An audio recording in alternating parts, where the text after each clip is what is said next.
Hello students, फिर से आप सबों का मेरे चैनल में स्वागत है। आज मैं आप लोगों को आरडीडी 07 जिसका शीर्षक है ग्राम विकास में संचार एवं विस्तार, communication and extension in rural development के जितने भी महत्वपूर्ण क्वेश्चन है सभी को बताने जा रहा हूं। आरडीडी 07 के अंतर्गत आपको टोटल 3 चैप्टर पढ़ना है। पहला चैप्टर है संचार के मूल सिद्धांत और तकनीक, चैप्टर 2 है विस्तार अवधारणा दर्शन और दृष्टिकोण, चैप्टर 3 है ग्राम विकास के लिए संचार विस्तार सहायता नियोजन। आज जो मैं आपको बताने जा रहा हूं वो चैप्टर 2 है। यह चैप्टर 2 का पार्ट 1 वीडियो है। पार्ट 1 वीडियो के अंतर्गत जितने भी महत्वपूर्ण क्वेश्चन है मैं बताने जा रहा हूं, जिसका शीर्षक है विस्तार अवधारणा दर्शन और दृष्टिकोण। तो चलिए चलते हैं क्वेश्चन की ओर। पहला क्वेश्चन है विस्तार का अर्थ तथा अवधारणा स्पष्ट कीजिए, अथवा विस्तार से आप क्या समझते हैं इसके विभिन्न लेखकों, अकादमियों और विशेषज्ञों द्वारा दी गई विभिन्न परिभाषा की चर्चा कीजिए, अथवा विस्तार की अवधारणा की व्याख्या कीजिए, अथवा विस्तार की विभिन्न सिद्धांतों का वर्णन कीजिए। यह क्वेश्चन जून 2014 में पूछा गया है। अथवा नेतृत्व का सिद्धांत पर संक्षिप्त टिप्पणी लिखिए। यह भी क्वेश्चन दिसंबर 2013 में पूछा गया है। इसे हम निम्न बिंदु द्वारा स्पष्ट करेंगे। पहला है विस्तार का अर्थ, विस्तार की अवधारणा, विस्तार के विभिन्न सिद्धांत, सांस्कृतिक विविधता का सिद्धांत, सहयोग और भागीदारी का सिद्धांत, अभिरुचि का सिद्धांत, सीखने का सिद्धांत, नेतृत्व का सिद्धांत, शिक्षण प्रणालियों के प्रयोग का सिद्धांत, मूल्यांकन का सिद्धांत। तो चलिए सभी बिंदु को एक एक करके जानते हैं। सबसे पहले जानते हैं कि विस्तार का अर्थ क्या है। विस्तार का अर्थ फैलाव होता है या प्रसार होता है। मतलब किसी भी कार्य प्रणाली का प्रसार होना, फैलाव होना ही क्या है, विस्तार है। विस्तार अंग्रेजी शब्द के एक्सटेंशन से लिया गया है, जो कि लैटिन भाषा से लिया गया है। इसका अर्थ होता है कि बाहरी क्षेत्र तक किसी भी योजना का प्रसार या फैलाव होना ही विस्तार कहलाता है। विस्तार की अगर बात करें तो इसके अंतर्गत शिक्षा के प्रणालियों को जोड़ा गया है। विस्तार शिक्षा का एक प्रकार है जो दूरस्थ या दूर दराज क्षेत्रों के ग्रामीण क्षेत्रों में लोगों को शिक्षित करने के लिए कार्य करता है। यह शिक्षा की सीमाओं को अनेक क्षेत्रों तक फैलाता है, विस्तृत क्षेत्रों तक फैलाता है। वास्तव में विस्तार शिक्षा की अवधारणा से संबंध रखता है। कभी कभी हम लोगों को ये ज्ञान पड़ता है कि किसी बृहद क्षेत्र में, जहां की सुदूर क्षेत्र है, शिक्षा के अभाव में वहां के लोग नहीं पढ़ पाते, तो किसी कार्य योजना को वहां तक पहुंचाना, वहां तक विस्तृत करना, वहां तक फैलाना, विस्तार के अंतर्गत उस योजना को इंप्लीमेंट करना होता है। विस्तार स्कूली शिक्षा प्रणाली से व्यवस्थित रूप से संचालित होती है, जो कि जिसके अंतर्गत पौर और युवा लोग भी काम करते हैं और सीखते हैं। विस्तार का संबंध शिक्षा से भी होता है, विस्तार का संबंध किसी कार्य से है, विस्तार का संबंध कृषि से है, विस्तार का संबंध किसी ऐसे तकनीकी प्रणाली से है जो कि उसके कार्य को सुलभ बनाता है। मतलब अगर कहा जाए तो विस्तार का संबंध सिर्फ शिक्षा से ही नहीं है। विस्तार मतलब किसी भी कार्य प्रणाली को सुसंगठित तरीके से करना। ये किसी भी डोमेन में हो सकता है, किसी भी सेक्टर में हो सकता है, जैसे कृषि में हो सकता है, शिक्षा में हो सकता है, विश्वविद्यालयों में हो सकता है, किसी तकनीकी कार्य में हो सकता है। तो विस्तार या कृषि विस्तार के अंतर्गत अगर देखा जाए तो जैसे किसान अगर कोई कार्य को कर रहा है तो उस कार्य प्रणाली को अच्छी तरह से करना, उससे संबंधित ज्ञान को बढ़ाना, ताकि वो अच्छे से अपने उपज को बना सके, उपजा सके, तो उसके लिए विस्तृत जानकारी देना और ये जानकारी बृहद क्षेत्र तक फैलना, इस जानकारी का फैलाव होना ही विस्तार है। दूर दूर तक जाना, एक क्षेत्र विशेष तक जाना, सभी लोगों तक पहुंचना, ये क्या है, विस्तार के अंतर्गत आता है। जैसे कॉलेजों, विश्वविद्यालयों में क्या है, जो औपचारिक रूप से पढ़ाया जाता है, शिक्षा दी जाती है, तो उसका जो इंपैक्ट पड़ता है बाद में वो हमारे समाज में पड़ता है, उसका जो विस्तार होता है वो हमारे समाज में होता है। विस्तार की अवधारणा के अंतर्गत अगर हम देखें तो विस्तार के विभिन्न सिद्धांत हैं। इसके अंतर्गत बहुत सारी चीजों के बारे में हम जानते हैं और बहुत सारी चीजों के बारे में हम दूसरे को जानने के लिए प्रेरित भी करते हैं। कौशल से संबंधित कार्यों को दर्शाया जाता है। इसके अलावा विस्तार के अंतर्गत उन सभी पहलुओं को बतलाया जाता है, उन सभी सिद्धांतों को दिखाया जाता है जिसके अंतर्गत कार्य को नीतिगत रूप से स्थापित की जा सके और उस कार्य को सुसंगठित की जा सके। सांस्कृतिक विविधता का अगर सिद्धांत की बात करें तो विस्तार शिक्षा को प्रभावशाली बनाने के लिए लोगों की सांस्कृतिक धरोहर के अनुसार कार्य करती है। शैक्षणिक प्रणालियों को अपनाया जाता है। शैक्षणिक प्रणालियों को वहां के लोगों को समझाया जाता है ताकि वहां के सभी लोगों में उस संबंधित विषयों की जागरूकता है। शैक्षणिक प्रणालियों को अपनाने के लिए उसे प्रेरित किया जाता है, जो कि एक विस्तार के अंतर्गत उस ढांचे को अपनाया जाता है ताकि लोगों को अधिक से अधिक मात्रा में पहुंचे, अधिक से अधिक लोगों को उस बारे में जागरूक किया जा सके, जिसका फैलाव हो सके, जिसका प्रसार हो सके। विश्व के किसी एक हिस्से को अगर किसी कार्यक्रम से जोड़ा जाता है तो हम उसको टेलीविजन या फिर किसी भी मल्टीमीडिया के माध्यम से उसको जान पाते हैं। मतलब विदेशों की खबर भी हम घर बैठे जान पाते हैं, जो कि विस्तार के कारण ही संभव हो पाता है। सांस्कृतिक परिवर्तन का सिद्धांत, किसी भी सांस्कृतिक पहलुओं को जानने के लिए उसके उसके मूल तत्व को जानना बहुत जरूरी होता है। कभी कभी हम सांस्कृतिक पहलुओं से संबंधित ढांचों को आसानी से जान पाते हैं। सहयोग और भागीदारी का सिद्धांत, किसी भी कार्य को सही तरीके से चलाने के लिए उसमें सहयोग की आवश्यकता होती है, उसमें भागीदारी की आवश्यकता होती है ताकि हम उस योजना और उस कार्य प्रणाली को अच्छी तरह से समझ सके। अभिरुचि का सिद्धांत, अगर किसी कार्य को किया जाए और उसमें किसी प्रकार की अभिरुचि ना हो तो उस सिद्धांत को अपनाया नहीं जा सकता है, उस सिद्धांत को इंप्लीमेंट नहीं किया जा सकता है। सीखने का सिद्धांत, किसी भी कार्य के सुसंगठित बनाने के लिए सबसे पहले उस कार्य में निपुण होना पड़ता है, उस कार्य को सीखना पड़ता है और फिर उसको दूसरे व्यक्ति तक सिखाने के लिए हम क्या करते हैं, उस कार्य से संबंधित जो नीतियों को है उसे बतलाते हैं, जागरूक करते हैं। किसी भी कार्य को करने के लिए नेतृत्व का सिद्धांत बहुत आवश्यक होता है।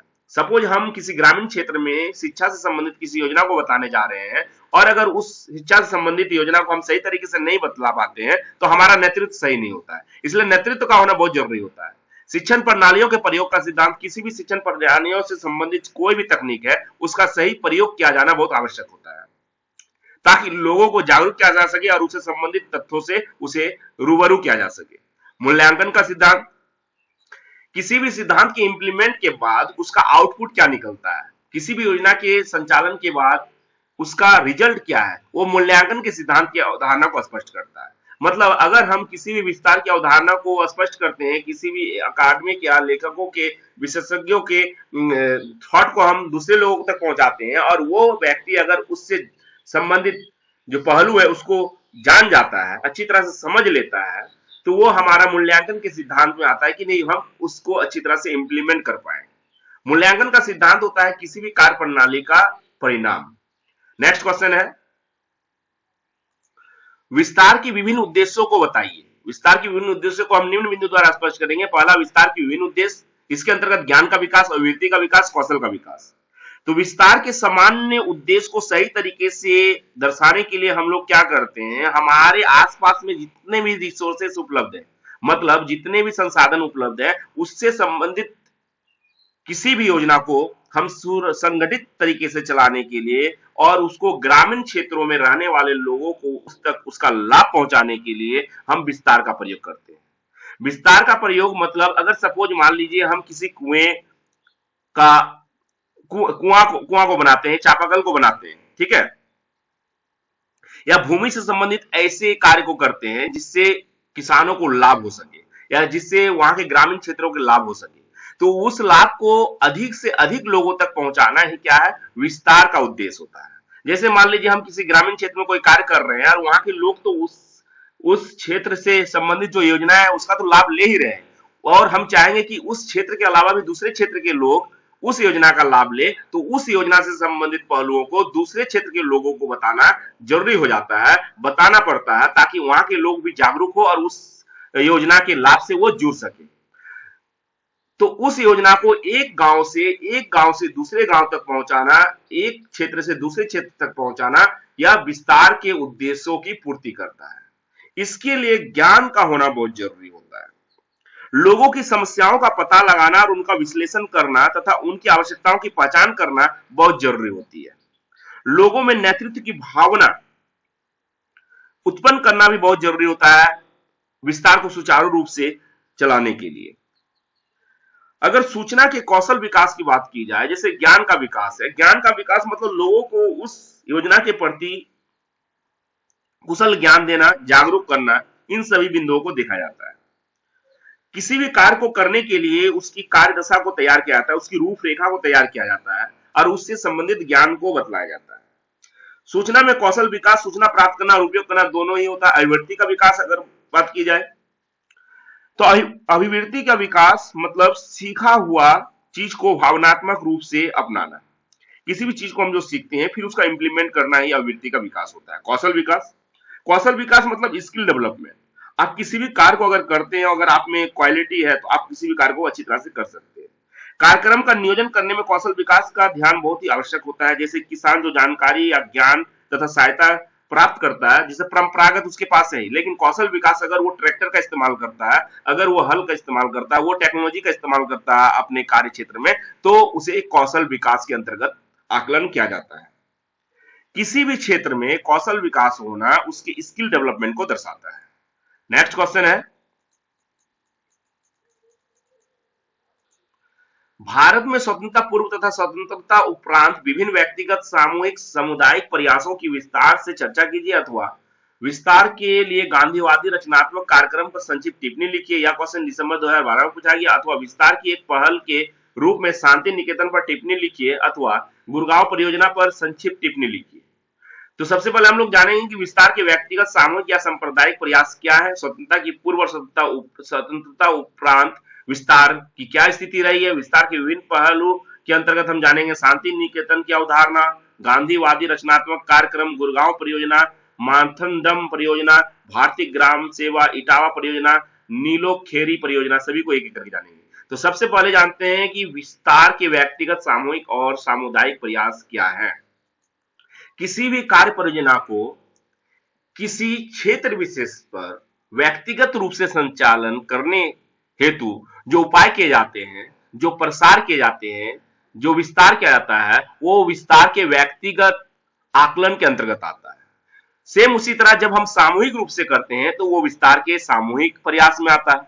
और सामुदायिक प्रयास होता है किसी विशेष क्षेत्र के लोगों को किसी योजना का लाभ पहुंचाना और उस लाभ को पहुंचाने के लिए प्रचार प्रसार करना, उसे फैलाना, वो विस्तार के सामुदायिक प्रयास के अंतर्गत आता है। स्वतंत्रता पूर्व और स्वतंत्रता उपरांत विस्तार की अगर बात करें तो स्वतंत्रता पूर्व हमारा जो विस्तार था उसमें कमी थी, उसमें टेक्नोलॉजी का इस्तेमाल नहीं किया था। जैसे सपोज किसी हम योजना को या फिर किसी संदेश को किसी व्यक्ति तक पहुंचाना होता था तो हम क्या करते थे, वहां तक चलकर उस संदेश को उस व्यक्ति तक या उस विशेष समुदाय तक पहुंचाते थे।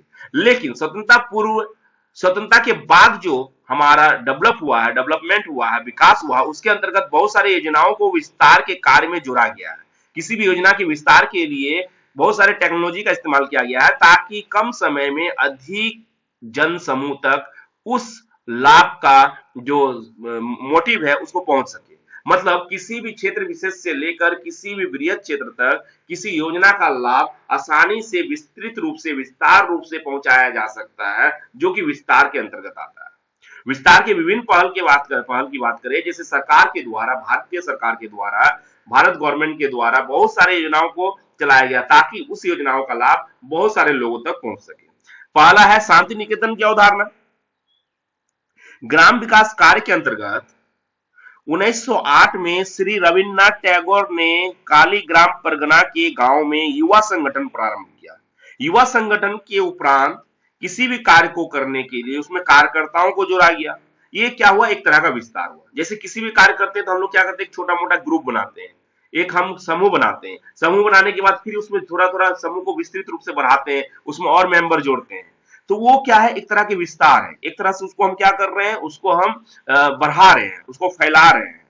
तो एक संगठन का जो स्थापना किया गया था, जो कि शांति निकेतन की अवधारणा को दर्शाता है, इसमें सबसे पहले युवा संगठन प्रारंभ हुआ था। इसके बाद उसमें बहुत सारे कार्यकर्ता को जोड़ा गया, प्रतिनिधि को जोड़ा गया और धीरे धीरे उस समूह को गांव का एक समूह बना दिया गया, कार्यक्रम का केंद्र भी बना दिया गया और यह धीरे धीरे सहकारी कृषि समितियों और उद्योगों और शिक्षा के कार्यों को बहुत अच्छी तरह से चलाने लगा था। मतलब सबसे पहला क्या हुआ था, शांति निकेतन की अवधारणा में युवा क्या किए थे, एक संगठन का प्रारंभ किए थे, उसमें प्रतिनिधि को जोड़ा गया था, उसमें बहुत सारे कार्यकर्ताओं को जोड़ा गया था, फिर धीरे धीरे उसमें बहुत सारे सरकारी योजनाओं को जोड़ा गया। इसके बाद उससे संबंधित जो जितने भी विकास के कार्य हैं उसको किया जाने लगा, जो कि एक बहुत ही विशेष क्षेत्र के लोगों तक उस कार्य से संबंधित योजनाओं को पहुंचाए जाने का कार्य किया जाने लगा था।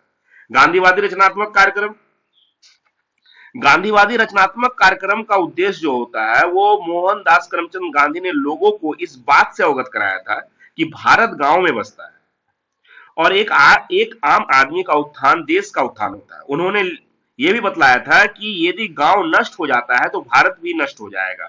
मतलब भारत भारत नहीं रहेगा, विश्व में उनका कोई मिशन नहीं हो जाएगा। मतलब भारत को विकासशील बनाने के लिए गांव को सही तरीके से संचालन करना बहुत जरूरी होता है। गांव के लोगों को फाइनेंशियल रूप से, आर्थिक रूप से, नैतिक रूप से या फिर सामाजिक रूप से उसका उत्थान करना बहुत जरूरी होता है। भारत का जो कुटीर उद्योग है वो ग्रामीण क्षेत्रों में ही स्थापित होता है। अगर कुटीर उद्योग के माध्यम से ग्रामीण क्षेत्रों के लोगों को सुदृढ़ किया जाए तो हमारा देश क्या होगा, उन्नति करेगा, वो सुदृढ़ हो जाएगा। ये गांधीवादी रचनात्मक कार्यक्रम के अंतर्गत इन सभी सोचों को अपनाया गया था। इसके अंतर्गत बुनियादी शिक्षा, पौर शिक्षा, ग्रामीण स्वच्छता, पिछड़ी जातियों और महिलाओं का उत्थान, जन स्वास्थ्य, पोषण में शिक्षा, राष्ट्रीय भाषा का प्रसार, मातृभाषा के लिए स्नेह, आर्थिक समानता, किसानों और श्रमिकों और विद्यार्थियों के लिए संगठन का बनाना, ये गांधीवादी रचनात्मक कार्यक्रम के अंतर्गत इसे अपनाया गया है। गुड़गांव परियोजना की अगर बात करें तो गुड़गांव परियोजना का जो संबंध है वो पंजाब से, पंजाब जो कि पंजाब हरियाणा से है। इसके अंतर्गत गांव में एक ग्राम गाइड तैनात किया जाता था, एक मुखिया के रूप में। जैसे हम लोग अभी देखते हैं आसपास में मुखिया होता है, तो एक हेड को तैनात किया जाता था और वहां से संबंधित वहां के लोगों का जो प्रॉब्लम होता था, वहां के लोगों का जो समस्या होता था, उसके समाधान के निपटान के लिए एक दिन को तय किया जाता था कि हाँ इस दिन उस समस्या का निपटान होगा। उसके अंतर्गत बहुत सारे चीजों पे बात होती थी, जैसे उन्नत बीजों, उपकरणों, पैदावार की उन्नत विधियों, ईंधन के रूप में उपलो एवं जलाने का नियंत्रण, इन सभी चीजों पे बातचीत होती थी। इन सभी चीजों के ऊपर एक कार्यक्रम रखा जाता था जिसमें वहां के जो ग्राम हेड होते थे, ग्राम गाइड होते थे, वहां के जो मुखिया होते थे, उस पर वो सही डिसीजन देते थे, वो भी लोगों के राय को जानकर। जो कि गुड़गांव परियोजना के अंतर्गत ये व्यापक रूप से ग्रामीण क्षेत्रों के उत्थान के लिए एक आंदोलन सा साबित हुआ था। इसके अंतर्गत ग्रामीण क्षेत्र को पंजाब सरकार और भारत सरकार के द्वारा उसे बहुत सारे एनजीओ के द्वारा भी जोड़ा गया था। उसमें अनुदान के रूप में बहुत सारी राशि दी गई थी ताकि ग्रामीण क्षेत्रों के लोगों के जीवन में उत्थान हो सके। माथरडम परियोजना, माथरडम परियोजना की स्थापना ईसाई युवक संघ द्वारा की गई थी। इसका इरादा आत्म, मन और शरीर के त्रिस्तरीय विकास को दर्शाना था। मतलब कोई व्यक्ति किसी कार्य को सही तरीके से तभी कर सकता है जब उसका इरादा सुनिश्चित हो, जब उसका इरादा पक्का हो। मतलब किसी भी कार्य करने के लिए इरादा, आत्मा, मन और शरीर का सही तरीके से कार्य करना बहुत जरूरी होता है। आध्यात्मिक, मानसिक और शारीरिक रूप से किसी कार्य को सही तरीके से विकसित करना माथरडम परियोजना के अंतर्गत माना जाता है। इसके अंतर्गत बहुत सारे कार्य को परामर्श और स्वयं सहायता के अंतर्गत भी किया जा सकता है। किसी भी कार्य को करने से पहले हम क्या करते हैं, डिस्कस करते हैं, इसके बाद डिसीजन लेते हैं। और ऐसा भी होता है कि कभी कभी किसी कार्य को करने के लिए हमें क्या है, वित्त की आवश्यकता होती है, तभी हम क्या करते हैं, स्व सहायता के माध्यम से भी वित्त की आवश्यकता को पूरा करते हैं। हम लोगों से जुड़ते हैं और उससे चंदा के रूप में भी पैसा उठाते हैं और उस पैसा को उठाने के बाद किसी कार्य को अच्छी तरह से करते हैं। तो ये क्या है, स्वयं सहायता और विशेष परामर्श को जो है वो माथरडम परियोजना के अंतर्गत रखा गया है। माथरडम ग्रामीणों की सेवा के लिए क्या होता है, एक स्थिति को दर्शाता है जिसके अंतर्गत बहुत सारे कुटीर उद्योगों को अपनाया गया है, जैसे पशुपालन, बकरे पालन, मधुमक्खी पालन, इन सभी चीजों को, सब्जी पालन, इन सभी चीजों को इस परियोजना के अंतर्गत रखा गया है। ग्रामीण भारतीय ग्राम सेवा के अंतर्गत अगर देखिए तो इसके अंतर्गत बहुत सारे कार्य को, यात्राओं को, अनौपचारिक कार्यों को अपनाया गया है और इसमें तकनीकों का भी इस्तेमाल किया गया है। इटावा परियोजना, इटावा परियोजना अक्टूबर 1984 में अल्बर्ट मेयर के मार्गदर्शन में प्रारंभ किया गया था। इसका मुख्य उद्देश्य था कि किसी भी कार्य पद्धति को सही तरीके से करने के लिए उसमें टेक्नोलॉजी का या फिर तकनीकों का यूज करना बहुत जरूरी होता है ताकि हम कम समय में किसी भी कार्य को अच्छी तरह से कर सकते हैं। लोगों को आत्मनिर्भरता बनाना और उसके आर्थिक विकास को बढ़ावा देना इटावा परियोजना के अंतर्गत इन सभी बिंदुओं को रखा गया था। नीलोखेरी परियोजना, हाँ, नीलोखेरी परियोजना शरणार्थी पुनर्वास परियोजना भी कहलाती है। नीलोखेरी परियोजना वह परियोजना है जिसमें कोई लोग जो बाहर से आ जाते हैं, मतलब रिफ्यूजी टाइप के होते हैं, किसी और राज्य से आ जा रहे हैं, जैसे रेन बसेरा होता है, वो नीलोखेरी परियोजना के अंतर्गत आता है। कोई बाहर से जो लोग आते हैं उसका पुनर्वास करना, उसको उसको जगह देना, उसका जो विस्थापित होकर आए हुए हैं उसको स्थापित करना, उसको जगह देकर घर घर की सुविधा देना, आवास की सुविधा देना, वो नीलोखेरी परियोजना के अंतर्गत आता है। विस्थापित व्यक्तियों को पुनः स्थापित करना इसका मुख्य कारण रहा है नीलोखेरी परियोजना का। शरणार्थियों के श्रम और प्रतिभाओं का उपयोग करके आत्मनिर्भर कराना एवं जनसंख्या की मूलभूत जरूरतों को पूरा करना नीलखेरी परियोजना का मेन कारण था। मतलब इसका मूल कारण जो था वो विस्थापित व्यक्तियों को पुनः स्थापित करना था। मतलब भारत सरकार के द्वारा बहुत सारे योजनाओं का संचालन किया गया है ताकि उस योजनाओं का लाभ लोगों के सामाजिक, नैतिक और आर्थिक विकास में सहायता प्रदान कर सके। नेक्स्ट क्वेश्चन है, सामुदायिक विकास कार्यक्रम सीडीपी से आप क्या समझते हैं? इस कार्यक्रम के विभिन्न उद्देश्यों को बताइए, अथवा सामुदायिक विकास की संकल्पना तथा प्रक्रिया के चरण बताइए, अथवा ग्राम विकास और विस्तार की एक संगठित सहकारी प्रयास के रूप में सामुदायिक विकास कार्यक्रम के महत्वपूर्ण पदों का विवरण दीजिए, अथवा भारत में सामुदायिक विकास कार्यक्रम की महत्वपूर्ण विशेषताओं की चर्चा कीजिए। यह क्वेश्चन दिसंबर 2014 में पूछा गया क्वेश्चन है। इसे हम निम्न बिंदु द्वारा स्पष्ट करेंगे। पहला है सामुदायिक विकास कार्यक्रम क्या है, इसे जानेंगे। सामुदायिक विकास की संकल्पना, भारत में सामुदायिक विकास कार्यक्रम के उद्देश्य, सामुदायिक विकास की प्रक्रिया के चरण और भारत के सामुदायिक विकास कार्यक्रम की समीक्षा। तो सबसे पहले हम लोग जानते हैं कि सामुदायिक विकास कार्यक्रम है क्या।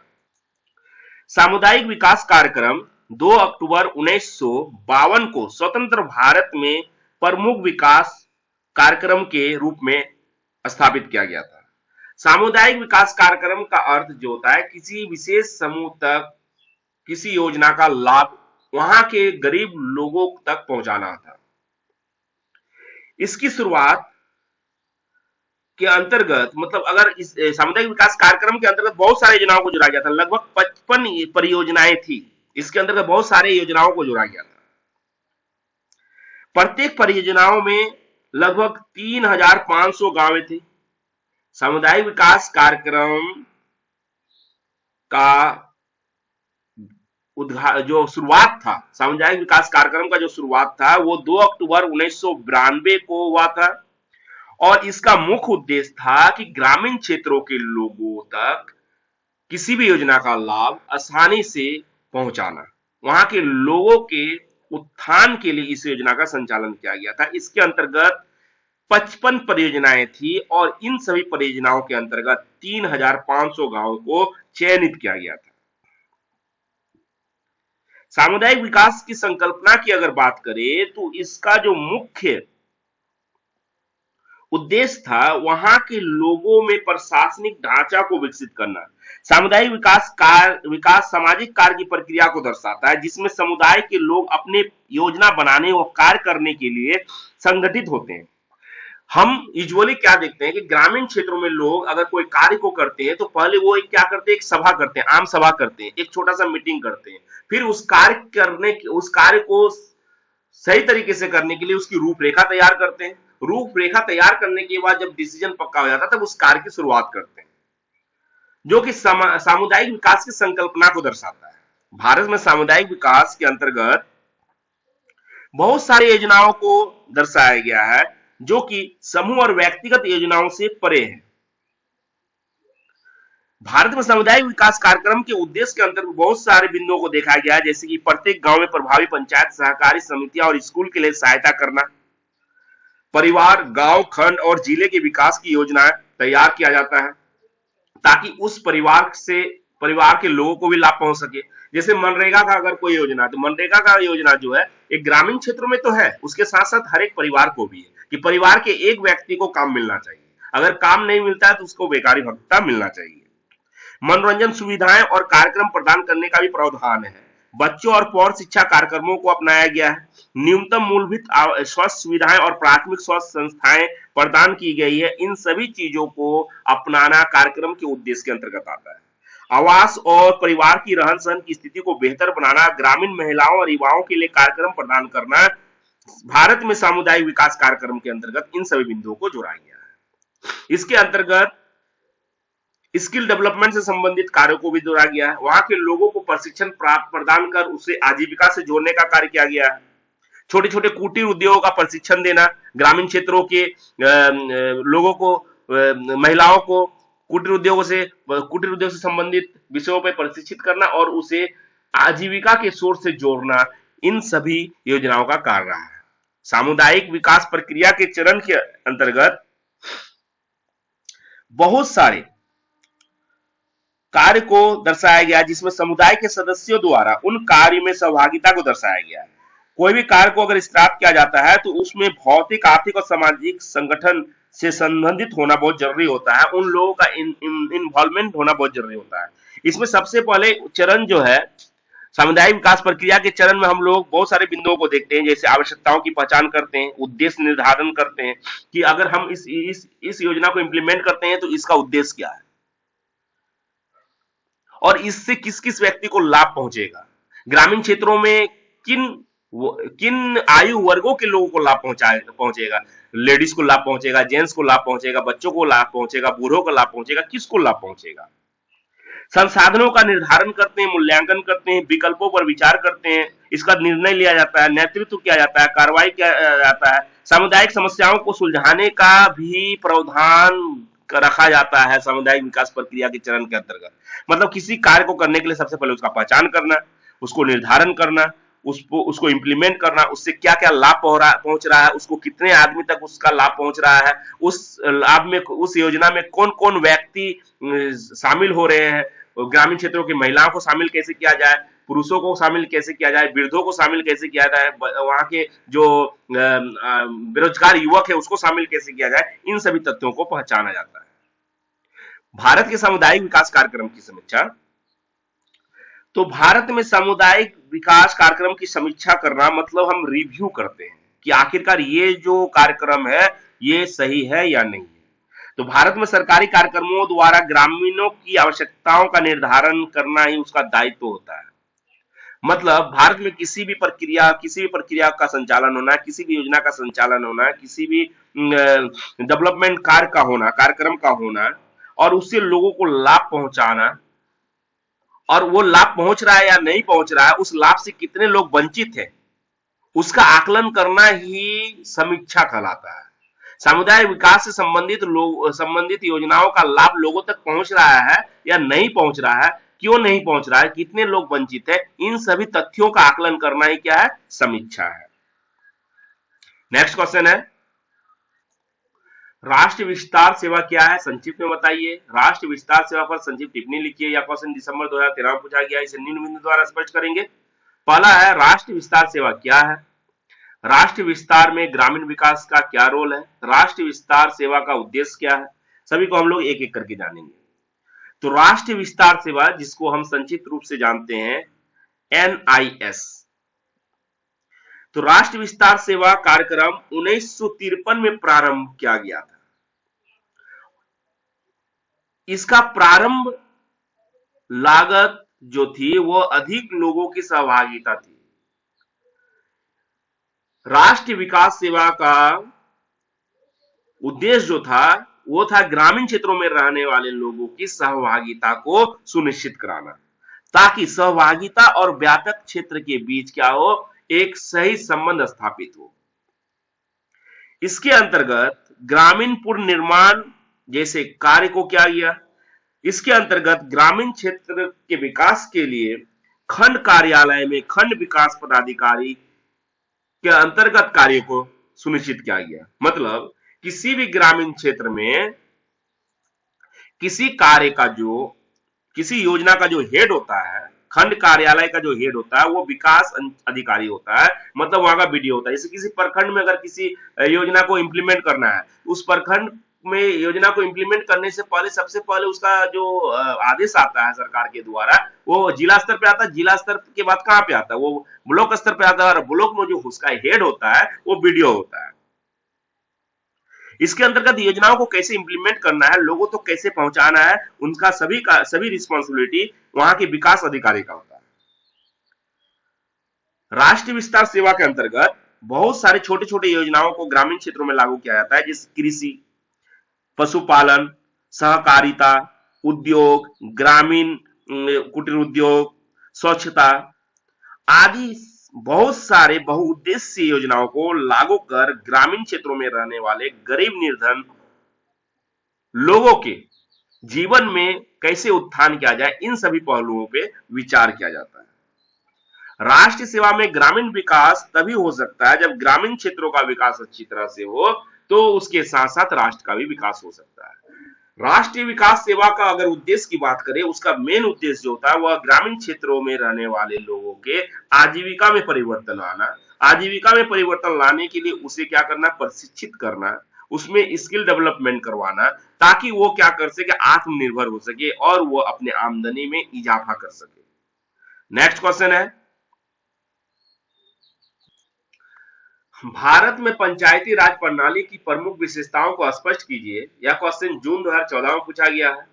इसे हम निम्न बिंदु द्वारा स्पष्ट कर सकते हैं। पंचायती राज प्रणाली, इसके अंतर्गत बहुत सारे पहलू हैं, जैसे सामाजिक विकास कार्यक्रम, पंचायती राज संस्था, पंचायती राज व्यवस्था की मुख्य विशेषताएं। तो सबसे पहले जानते हैं कि पंचायती राज प्रणाली है क्या।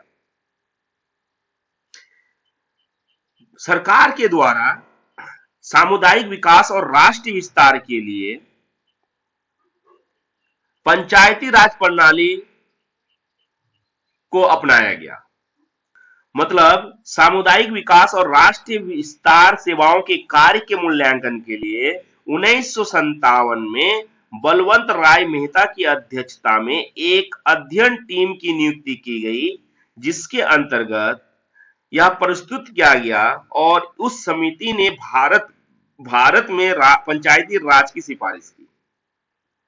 सबसे पहले पंचायती राज होना चाहिए भारत में, इसका सिफारिश किसकी अध्यक्षता में की गई थी, बलवंत राय मेहता की अध्यक्षता में की गई थी, जो कि 1957 में की गई थी। और इसका जो रिपोर्ट तैयार किया गया था कि नहीं पंचायती राज प्रणाली की व्यवस्था होनी चाहिए, इसका रिपोर्ट 1959 ईस्वी में प्रस्तुत की गई थी, जो कि समिति ने भारत में पंचायती राज की सिफारिश भी की।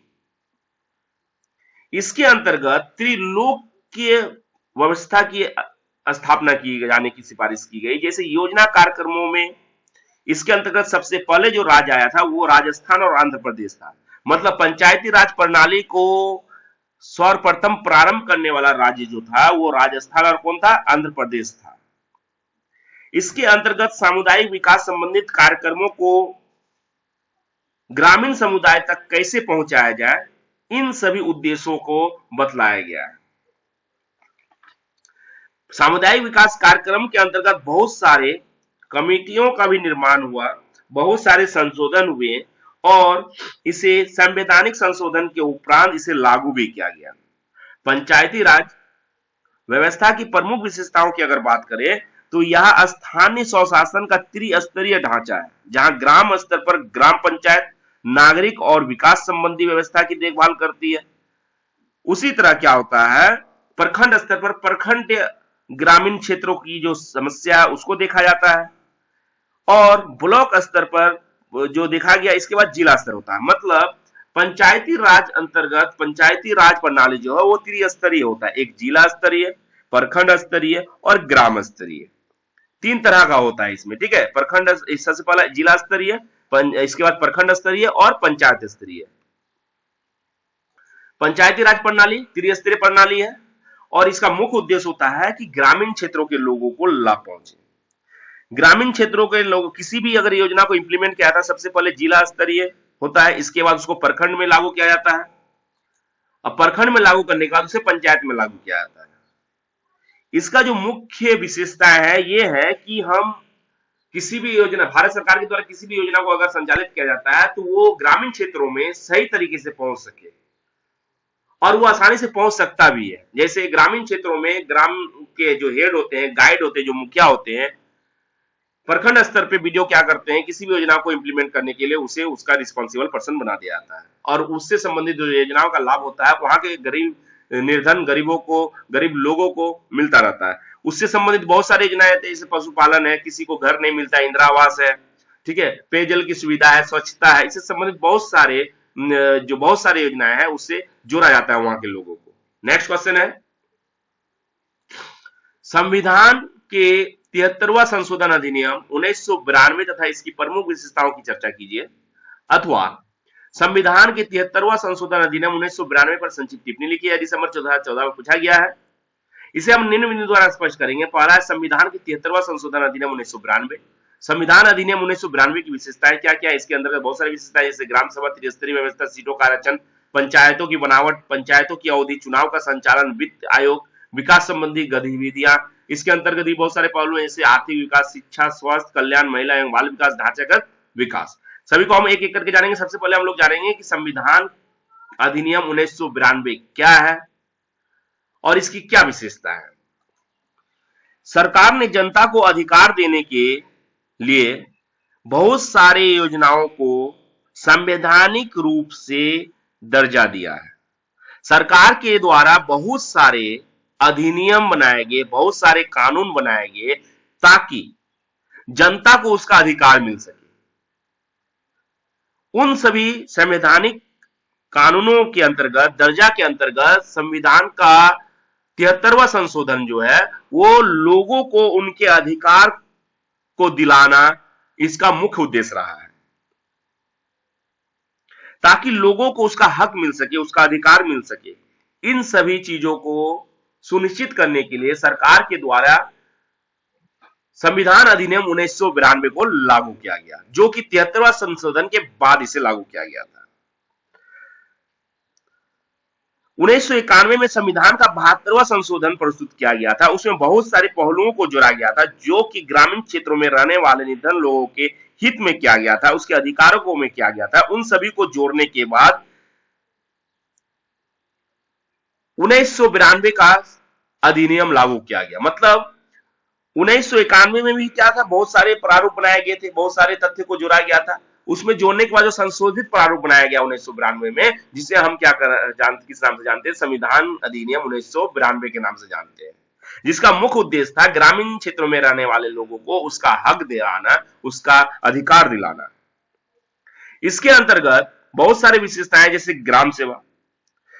संविधान अधिनियम 1992 ने ग्राम सभा की महत्वपूर्ण भूमिका को स्थापित किया है। इसके अंतर्गत लोकतंत्र की शक्ति का प्राथमिक स्रोत गांव में ही देखने को मिलता है। ग्रामीण क्षेत्रों में आप देख सकते होंगे कि वहां पे मुखिया का चुनाव होता है। मतलब चुनाव प्रक्रिया का जो पहला बिंदु है, प्राथमिक बिंदु है, हम ग्रामीण क्षेत्रों में देख सकते हैं।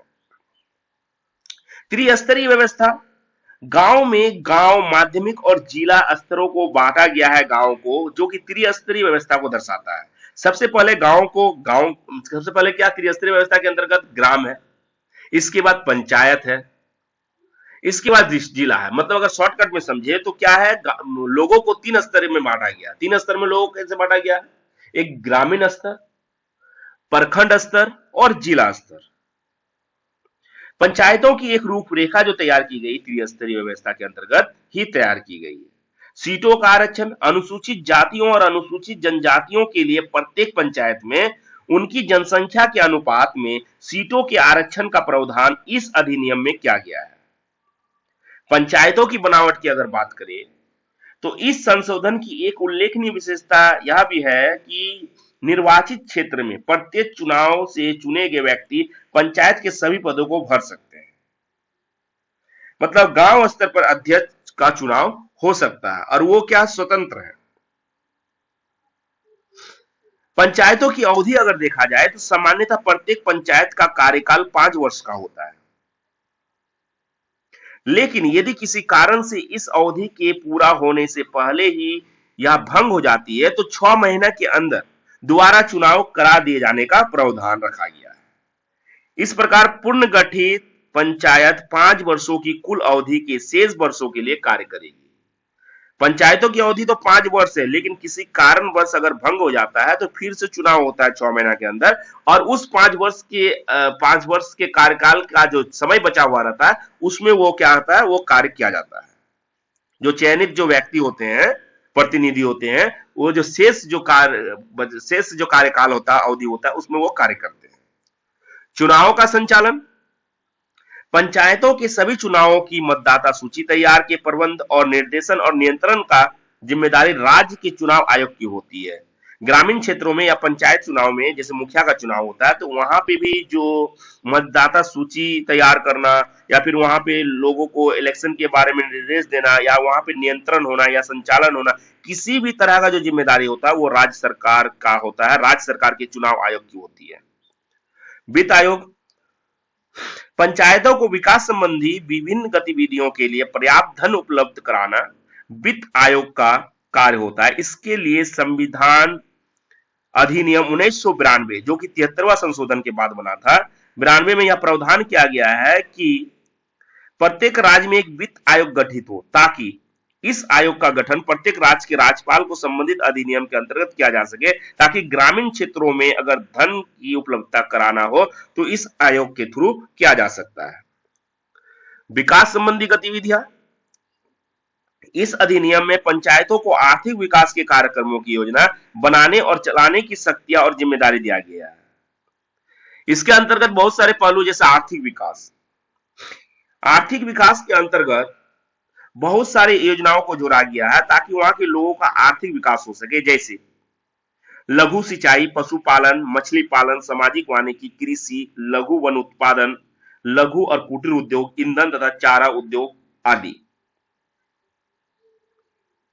शिक्षा, शिक्षा को तकनीकों से जोड़ा गया, जैसे प्राथमिक और मध्य विद्यालय, औपचारिक शिक्षा, पुस्तकालय, तकनीकी प्रशिक्षण और सांस्कृतिक गतिविधियां शिक्षा के अंतर्गत शामिल किया गया है। स्वास्थ्य के अंतर्गत क्या है, तो स्वास्थ्य से संबंधित जो मद है वो स्वास्थ्य एवं स्वच्छता और कल्याण परिवार से। एक तो है कि हमें फर्स्ट एड मिल जाए, हमें मेडिकल सुविधा मिल जाए, इसके बाद परिवार कल्याण है, डिलीवरी से संबंधित जो इशू है वो स्वास्थ्य में जोड़ा गया, स्वास्थ्य के मद में जोड़ा गया। कल्याण, महिला तथा बाल विकास सही, इसके अंतर्गत समाज कल्याण, कमजोर वर्गों का कल्याण कर सके, इन सभी योजनाओं को लागू किया गया। सार्वजनिक वितरण प्रणाली और महिला बाल विकास, जैसे पीडीएस है, पीडीएस जो राशन मिलता है, जिन लोग जो गरीब निर्धन है, जो कि एपीएल में नहीं आते, जो कि बीपीएल में आते हैं, गरीबी रेखा से नीचे आते हैं, उन सभी के विकास के लिए पीडीएस की व्यवस्था की गई है। पब्लिक डिस्ट्रीब्यूशन सिस्टम, जो कि हमें राशन फ्री में सरकार के द्वारा प्रदान की जाती है। और बहुत सारे कमजोर लोग जैसे विकलांग है, उसे विकलांग पेंशन दिया जाता है, जो कि विधवा है, विधवा पेंशन दिया जाता है, जो कि जो बूढ़े हो गए, 60 साल हो गए, सीनियर सिटीजन हो गए, उसे वृद्धा पेंशन दिया जाता है। तो इन सभी चीजों को देकर समाज कल्याण का कार्य किया जाता है। और बहुत सारे जैसे चाइल्ड डेवलपमेंट के लिए आंगनबाड़ी में क्या पोषक तत्वों को उपलब्ध कराया जाता है, ताकि वहां पे जो पढ़ने वाले बच्चे जो आंगनबाड़ी में जो जाते हैं वहां पोषण संबंधित जो विकृति है उसे दूर किया जा सके। महिलाओं को बहुत सारी योजनाओं से जोड़ा गया, धात्री महिलाओं को अनाज की सुविधा दी गई है, जो कि कल्याण महिला तथा बाल विकास गतिविधियों के अंतर्गत इसे रखा गया है, ताकि लोगों को क्या सके, उसका अधिकार मिल सके, वो लोग जो उसके हक है उसको प्राप्त कर सके। ढांचागत विकास की अगर बात करें तो इसके अंतर्गत बहुत सारे पहलू को रखा गया, जैसे सड़कें, आवास, पेयजल, बाजार, विद्युतीकरण, सामुदायिक संपत्ति का रखरखाव आदि सभी को जोड़ा गया, ताकि कमजोर वर्गों की योजनाएं और महिलाओं तथा बाल विकास कार्यक्रम भी इस श्रेणी में आ सके। ढांचागत विकास में जैसे सड़कों का निर्माण करना, आवास देना, किसी का आवास नहीं है तो प्रधानमंत्री ग्रामीण विकास के अंतर्गत प्रधानमंत्री आवास देना या फिर इंदिरा गांधी आवास देना, इन सभी आवास को मुहैया कराना ताकि लोगों को आवास की सुविधा हो सके। बीपीएल वालों को मुफ्त में विद्युत की सुविधा देना, बिजली देना, ठीक है, सामुदायिक जो स्वास्थ्य चिकित्सालय है वहां से उसको मेडिकल सुविधा प्राप्त होना मुफ्त में। तो इन सभी चीजों को जो कि आवश्यक गतिविधियां, आवश्यक पहलू हैं, इन सभी चीजों को लोगों को जोड़ा गया इन सभी चीजों से, ताकि ताकि उसका विकास हो सके, उसका विकास आर्थिक रूप से हो सके, उसका शैक्षणिक योग्यता बढ़ सके, उसे स्वास्थ्य की लाभ मिल सके एवं उसका कल्याण संबंधित सभी विकासों का उसका आकलन सही तरीके से हो सके। नेक्स्ट क्वेश्चन है,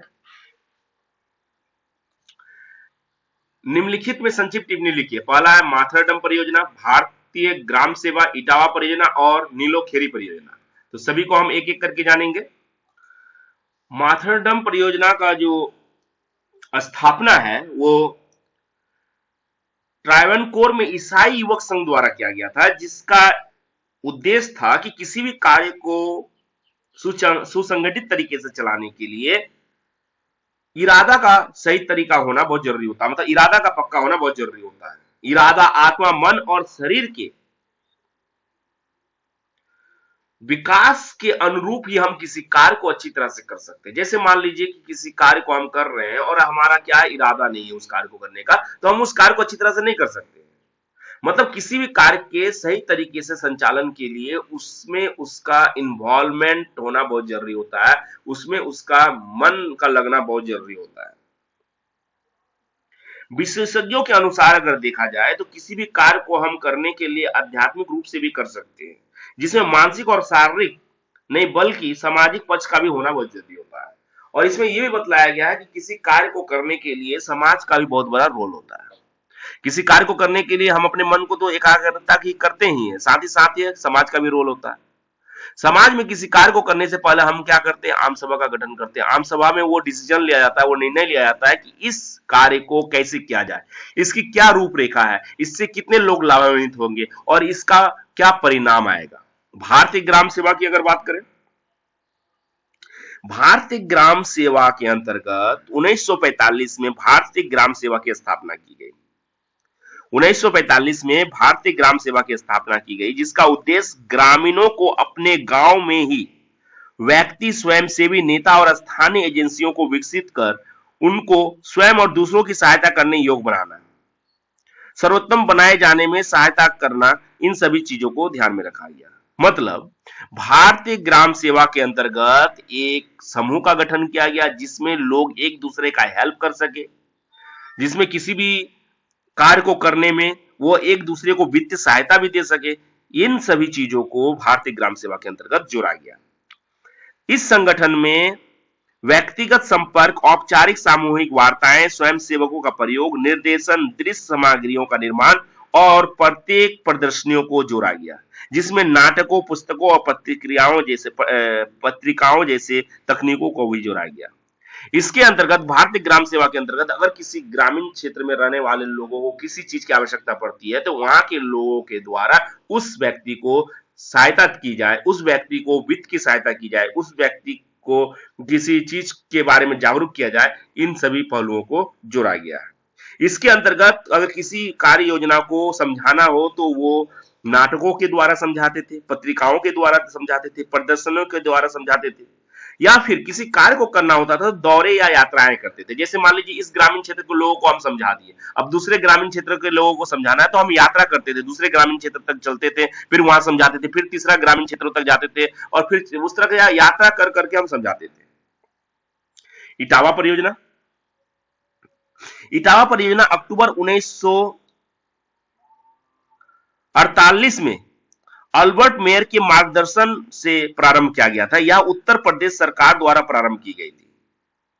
ग्रामीण योजना और विकास में यह एक नया प्रयोग था।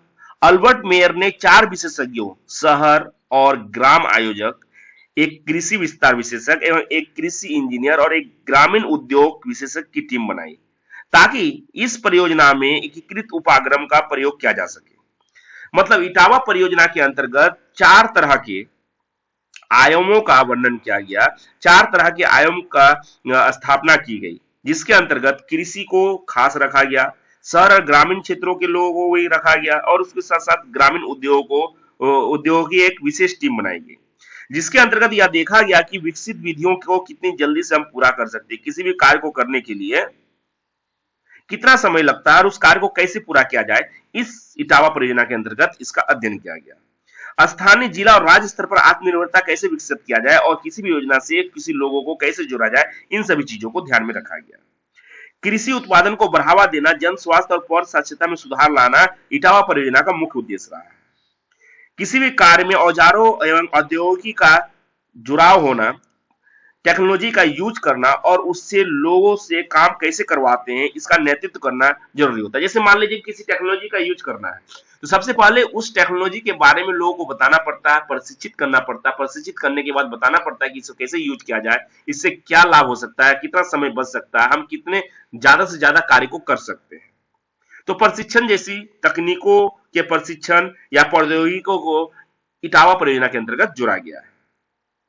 नीलोखेरी परियोजना, नीलोखेरी परियोजना जो था वो पुनर्वास से संबंध रखता है।